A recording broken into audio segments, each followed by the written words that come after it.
Guasi, el fantasma del piano. Así se titula la obra que estrenará la próxima semana en el teatro la compañía de narración oral Palabras al Viento. Una apuesta sobre la cual hablaba como invitado de hoy exactamente hace 3 años y que ahora al fin se concreta. ¿Verdad, Fermín López? Sí, cómo no. Muchas gracias por la invitación. Gracias a ustedes por acompañarnos hoy. Veíamos una escena de esta obra, Guasi, el fantasma del piano. ¿Cómo es que surge esta idea?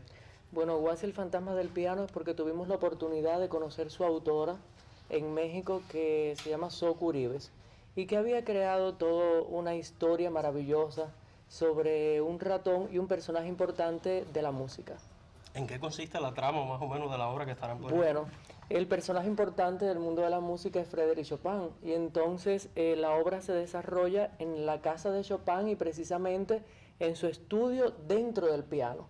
Cuando Chopin descubre que en las noches, cuando todo el mundo duerme, su piano toca solo y decide bajar y averiguar qué es lo que sucede dentro de su piano, y establece una relación maravillosa con Guasi, que no voy a decir quién es Guasi, Claro, pero tienen que ir al teatro para descubrir quién es este personaje que aparece fantasma que dice este fantasma que aparece dentro del piano. Pero vemos que son 3 protagonistas y ninguno es un fantasma, son como exploradores. Sí, claro, son 3 personajes que cuentan la historia, que uno es el explorador, la otra es la que da las órdenes, o sea, la que va dirigiendo toda esa búsqueda durante el proceso de montaje, y el otro es el que siempre está perdido, o sea, despistado. Son 3 personajes dentro del espectáculo que van guiando a las personas por la trama del espectáculo. Es un espectáculo que tiene una apuesta bastante interesante, porque desde la misma entrada del teatro van a estar sucediendo cosas. Sí, el espectáculo comienza justo cuando uno pega los pies en el teatro, porque la entrada no va a ser por la puerta principal del teatro, va a ser por la entrada de los artistas. O sea, por donde entran y salen los artistas, por ese hombro del teatro, como le decimos nosotros, y desde ese momento en que usted entra, pues ahí lo va a estar esperando ya un personaje que le va a hacer una encuesta sobre lo que usted sabe de la música clásica o no, y después por todo ese pasillo están pasando cosas hasta que ya usted llega a su butaca en el escenario, porque es Teatro Arena. Fermín, es la primera vez que están trabajando con Karel Maldonado, el diseñador. ¿Cuánto le aporta esto a la estética y a la visualidad de la compañía? Sí, cómo no. Yo digo que si una de las cosas que debemos agradecer de que el espectáculo haya demorado en salir es la llegada de Karel Maldonado a la compañía Palabras al Viento.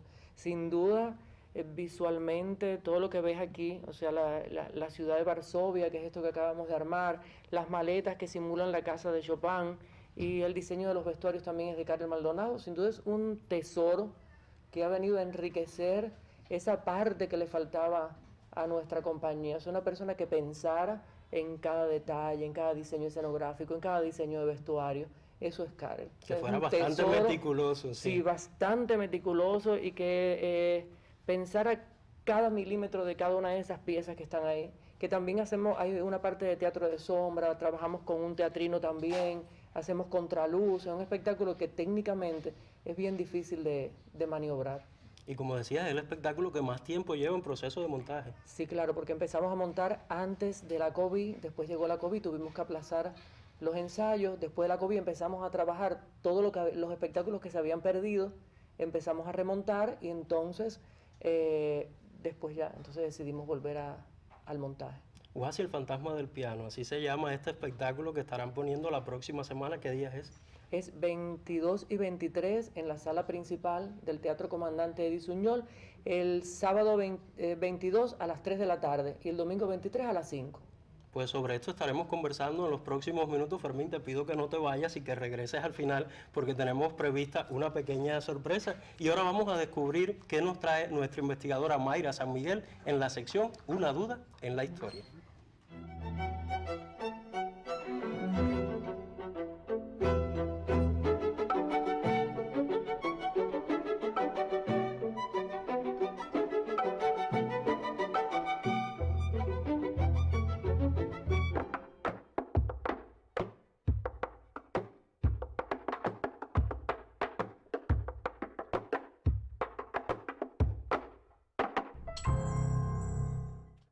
Ya lo decía, está de regreso con nosotros nuestra investigadora Mayra San Miguel, quien siempre llega para develarnos una duda en la historia. Y hoy, a tono con el programa, nos vas a estar hablando del teatro. Sí, a veces no conocemos, bueno, cuál fue el primer teatro, dónde estuvo, desde cuándo Holguín tiene esa expresión teatral, ¿no?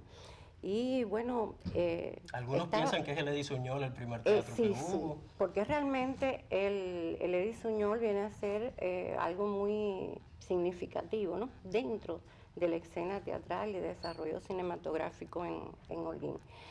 Pero realmente yo me puse a pensar, digo, bueno, fue en 1833, fíjate, hacía 100 años que se había escrito ya eh, El Príncipe Jardinero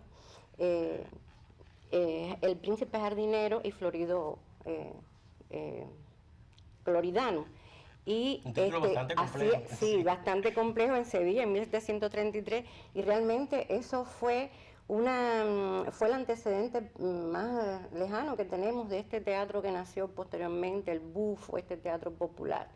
Sin embargo, 1833 es un momento en el cual en Cuba ha hecho irrupción el romanticismo, en el cual hemos pasado este siglo del criollo, estamos en este siglo del criollo, está fomentándose el criollo, y donde en muchas manifestaciones, en particular el teatro, se está deslindando entre lo cubano y lo español.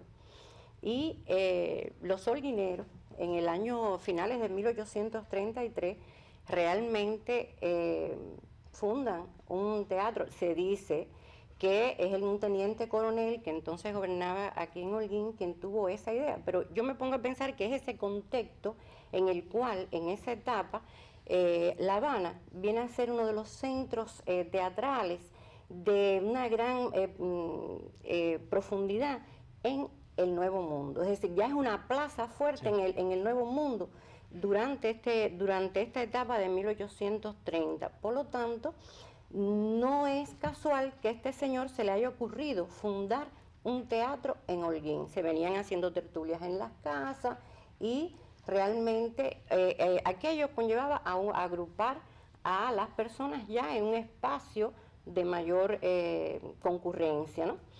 Y es por eso que se crea este coliseo, justamente donde está hoy el Museo de Ciencias Naturales de Holguín. Me imagino que en aquel tiempo no era así. No, era muy rústico.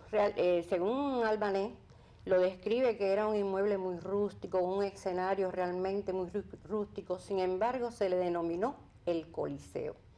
El Coliseo, los artistas eran realmente aficionados y fundamentalmente eran artistas que pertenecían a lo que es el ejército español, fundamentalmente, y ellos hacían sainetes todos muy simples, muy sencillos, y no, por supuesto, todavía la imprenta en aquellos momentos ni siquiera se había fundado. Imagino que la tecnología también debería ser muy entonces como se iba casa por casa, muchas veces era manuscrita que se hacía el programa, y también se voceaba, es decir, se pregonaba por las calles, eran negros esclavos quienes pregonaban el programa aquel. Ya hacia 1850 realmente comienza a introducirse el drama, la zarzuela, y ya va a haber este programa de una mayor prestancia y significación, ¿no? Y más compleja dentro del teatro holguinero. Juega un papel fundamental también este mismo coliseo, se pasa o se crea otro en la calle Miró, y en la calle Miró y Arias se crea ahí un teatro, y ese teatro realmente juega también, ya ahí la escena va a ser mucho más compleja, sobre todo las zarzuelas, etcétera. Incluso se dice que venían vecinos de otros lugares, de Jibara, de Bayamo. Es conocido y bueno, dentro de los historiadores sabemos que el propio Carlos Manuel de Céspedes venía a funciones aquí a este coliseo. Y estamos muy cerca, en un 16 de abril de 1867, justamente, en una puesta en escena que se llamaba Los Dos Virreyes, pues ya hay una expresión que sucede hay una expresión, una canción que hacen, se expresa un poco vamos a decirlo, algunos atropellos que ya la gente sentía que hacían las autoridades, y hay una expresión de resistencia y un poco de aquello. y desde el público sale alguien que pronuncia "Viva Cuba Libre". Esto sucede un 16 de abril, es decir, estamos cumpliendo 156 años pasado mañana. Y realmente esto aquí toman presos, se forma toda la algarabía, toman presos. Sin embargo, no pudieron coger a nadie prisionero. Eso ya era realmente una alborada, ¿no? De lo que vendría, una manifestación, sí, ya de lo que vendría después. Porque bueno, esto ocurre antes del 10 de octubre de 1868. Es decir que el teatro cubano y el teatro holguinero viene siendo esa expresión también, ¿ves?, de lo identitario, de lo tradicional, y eso se muestra en el teatro de Holguín. Posteriormente, ya que se le hacen, que viene el cinematógrafo, finales del 19, en 1898, ya en noviembre, pues entonces muchos emprendedores, ya cuando empieza el siglo XX, comienzan a crear y adaptar locales para teatros y cine, es decir, combinar lo que es el cine con el teatro. Y realmente hay varios de ellos, y como el Martí, es decir, hay un grupo de teatros que van a surgir, cines, teatros que van a surgir a raíz de todo esto. Además, Holguín ya surge a la modernidad, va de la modernidad de manos de los Estados Unidos. Es decir, que la ciudad, sí.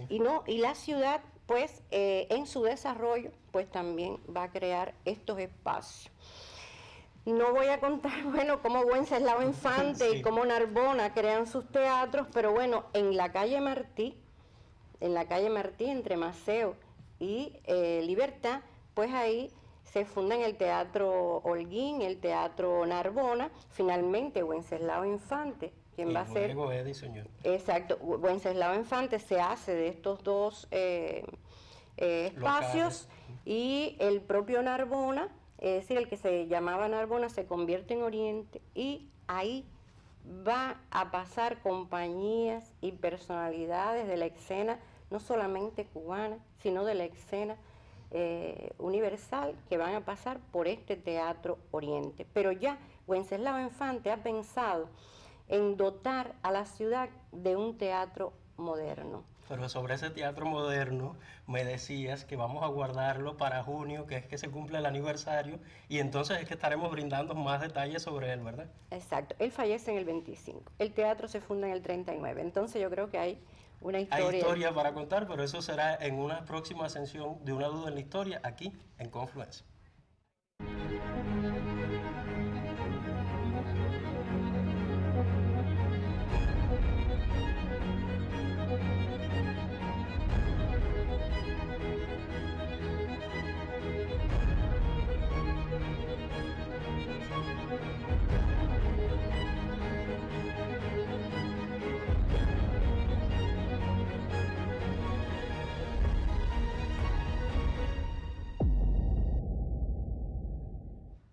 Continuamos conversando sobre el próximo estreno de la compañía Palabras al Viento, Huasi, el fantasma del piano, y ahora tengo el gusto de dialogar con sus tres protagonistas, Jordani Cera, Yeribel Pérez y Rocío Pérez. Buenas tardes y bienvenidos los tres a Confluencia. Buenas tardes. En el caso de ustedes dos es la primera vez que vienen, y en el caso de Yoyi es la primera vez que está aquí con nosotros, porque habíamos ido a la Casa del Cuento con anterioridad. ¿Qué ha sido lo más difícil de esta obra para ustedes? Bueno, hacer una fusión lo más digna, lo más correcta, lo más acabada posible entre el personaje y el narrador. Es decir, siempre, generalmente, hemos trabajado desde el yo narrador, pero esta vez, pues, la concepción de montaje se nos ha exigido que sea desde el personaje. Es decir, caracterizar un poco más el personaje, vivir más un poco el personaje, no solo en movimiento, sino también en características ya más específicas de lo que sería un personaje teatral. Y eso tiene que ver también con que ustedes defienden la narración oral escénica contemporánea, que no es solo pararse a hacer cuentos, sino también dominar de otras disciplinas. Sí, porque esta vez no jugamos con el personaje, sino que interpretamos un personaje. Y es complejo porque también tienen que cargar cajas, tienen que estar armando y desarmando, no se pueden salir del personaje en ningún momento. Habla un poquito, Rocío. Sí, ha sido bastante difícil porque como estamos acostumbrados a narrar y soltar, en algunos momentos en que ya armábamos o terminábamos una escena y comenzábamos la otra, ya nos salíamos, éramos nosotros, estábamos haciendo otra cosa y ha sido difícil. La coordinación entre nosotros, la precisión que hay que tener al manejar cada elemento. Porque no juegan con las sombras también, tienen que verse detrás. Sí, sí. Ha sido un proceso de montaje bastante largo, bastante cambiante, bastante complejo. Y por ejemplo, Yeribera, al principio tú no estabas, te incorporaste después. Coméntame un poco sobre ello. Sí, teniendo en cuenta que Guasi ha tenido un tiempo por la pandemia COVID y eso, pues al principio estaban Rocío y Cera, luego estábamos Cera y yo, y luego pues ya Fermín decidió incorporarnos a los tres y terminar el montaje, finalmente estrenarlo el próximo fin de semana con nosotros tres. Y son 3 personajes en escena todo el tiempo. Todo el tiempo. Maniobrando este fantasma que no queremos decir todavía qué es, aunque yo daba una breve pista en las redes sin darme cuenta, pero bueno, esas son cosas que pasan. Yeriber, quiero hablarte también porque nunca habías estado con nosotros en el programa, como decía, y has incursionado en los últimos tiempos en la dirección artística. ¿Era una vocación que tenías? ¿Es algo que ha incentivado Fermín en ti? Bueno, a ver, la dirección artística parte de la escuela. Yo soy formado en la Escuela de Instructores de Arte, donde dentro del programa de estudios se da una asignatura que es actuación y dirección. Y bueno, pues el instructor de arte debe salir lo más capacitado posible en esta asignatura. Y a mí siempre me gustó, o sea, la dirección artística. Hice mis primeros trabajos de dirección de manera no profesional cuando me gradué y tuve mis primeros grupos de aficionados.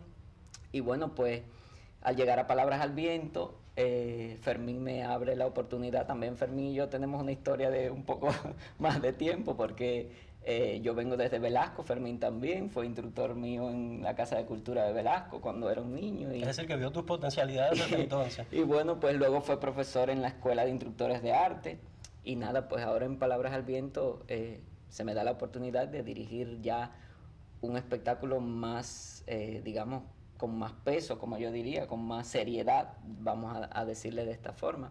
Y pues llega entonces Los Músicos de Bremen, que es mi primera dirección artística dentro de la compañía. Que por cierto se estará poniendo mañana en el teatro. Sí, mañana a las 10 de la mañana en la Sala Teatro Ismaelillo, Los Músicos de Bremen, con la actuación de Lainier Verdesia y Blanca Pérez. No sé qué pasa en Palabras al Viento, que casi todos son Pérez. Me estaba fijando yo cuando estaba leyendo. ¿Será que los Pérez tienen talento? Rocío, a propósito de los Pérez, tú también eres Pérez. Sí. Y me gustaría que me hablaras un poquito sobre la versatilidad que debe tener un narrador oral escénico contemporáneo. Porque Fermín me contaba que cuando tú llegaste a la compañía dijiste, yo lo único que sé es hablar y contar cuentos. Y has tenido que bailar. Coméntame cómo has llegado a esto. Sí, con la preparación que hemos ido recibiendo. Realmente yo venía y no me sentía preparada para enfrentarme a más nada que no fuera a contar, pero debido a nuestra línea estética, al trabajo que se hace en nuestros espectáculos, he tenido que ir preparándome. Incluso bailar ballet. Sí, sí, en este mismo espectáculo hemos tenido que aprender técnicas del ballet para lograr la visualidad que lleva. Hemos recibido clases de canto porque Fermín se ha preocupado porque nos preparemos, porque si vamos a defender en una obra alguna otra manifestación, si la vamos a incluir, debemos hacerlo lo más digno posible. Y hemos recibido clases de canto, tenemos una profesora que nos da preparación física todos los días para lograr que nuestro cuerpo se vaya moldando, que podamos recibir... Yo he estado allí, es bastante fuerte. Sí, y bueno, pues nos ha tocado para que defender nuestro trabajo lo más bello. Es casi un teatro de la totalidad, tienen que saber hacer prácticamente de todo. En tu caso, Jordani, eres también el director de la Casa del Cuento, que ayer estuvo celebrando sus primeros 15 años. Felicidades para ti y por supuesto para todos los integrantes, porque también es la sede de la compañía. ¿Sigue siendo esta la institución cultural más importante de la comunidad? Bueno, pienso que sí, aparte de que existen centros educacionales y siempre se dice que la escuela es el centro cultural más importante de la comunidad, pienso que es así, es la escuela. Creo que la Casa del Cuento es un centro importante en la comunidad donde está porque los pobladores, los comunitarios, los vecinos la identifican así. Y ya les exigen, hay casitas. Como un centro importante, y para nosotros también lo es, porque Palabras al Viento es quien ha sostenido sobre su obra de creación, sobre su trabajo constante, sistemático, pues el prestigio que tiene la Casa del Cuento como centro cultural, porque allí realmente se vive una verdad diaria de hacer para el pueblo, de hacer para todos los vecinos de la comunidad, Y las escuelas, también. los centros institucionales que existen en la comunidad y más allá de ella. Creo que 15 años quizás no basten para hacer y alcanzar más allá de la historia. Eso lo dirá el tiempo en algún momento. Creo que la canción dice 20 años no es nada, 15 años no han sido nada, pero sí han sido muy intensos. Han sido 15 años de trabajo, de entrega, no de sacrificio, porque lo hemos hecho con amor, con deseo, y no hemos sacrificado nada. Más bien hemos crecido, hemos aprendido, hemos sido mejores seres humanos, mejores artistas, porque no es que lo digamos, es que ahí está el resultado de trabajo. Es palpable, es visible, es auditable.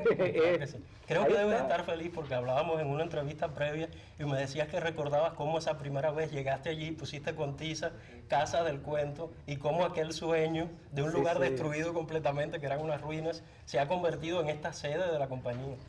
No sé, cuando uno crea algo, eso te crea, además, para ti como persona, como ser humano, un nivel de compromiso con ese espacio, con eso que has creado. Y creo que no todo el mundo tiene la posibilidad de crear una institución cultural, de dejarla ahí como algo material que existe para la comunidad, para el pueblo, para los artistas. Y eso realmente nos da orgullo, nos da posición y nos da un compromiso. Y quiso el destino, o no sé si fue intencional, que ayer cumplieran 15 años y hoy esté cumpliendo 19 la compañía, y por ello quiero invitar de regreso a Fermín, que le decía que no se nos fuera muy lejos, para que nos hable un poquito sobre estos 19 años, qué tienen previsto hacer para celebrarlo, qué es lo más próximo, lo más inmediato que estarán realizando. Bueno, lo estamos celebrando desde ayer, que tuvimos función en la sede a las 5 de la tarde, y hoy estuvimos ensayando en el Cine Teatro Ismaelillo. Mañana estaremos allí a las 10 de la mañana y el domingo pues vamos a cumplir un sueño, que era estar en Sagua de Táramo y en Naranjo Agrio, donde vamos a estar presentando Fábulas de Cuba, allí con las personas que viven en esa comunidad, que además es la Semana de la Cultura en Naranjo Agrio, y eso estaba pendiente desde hacía muchos años, y gracias a la Dirección Provincial de Cultura, a la Dirección de Cultura de Sagua, pues vamos a estar allá. Y me decías que también van a estar participando en Contarte.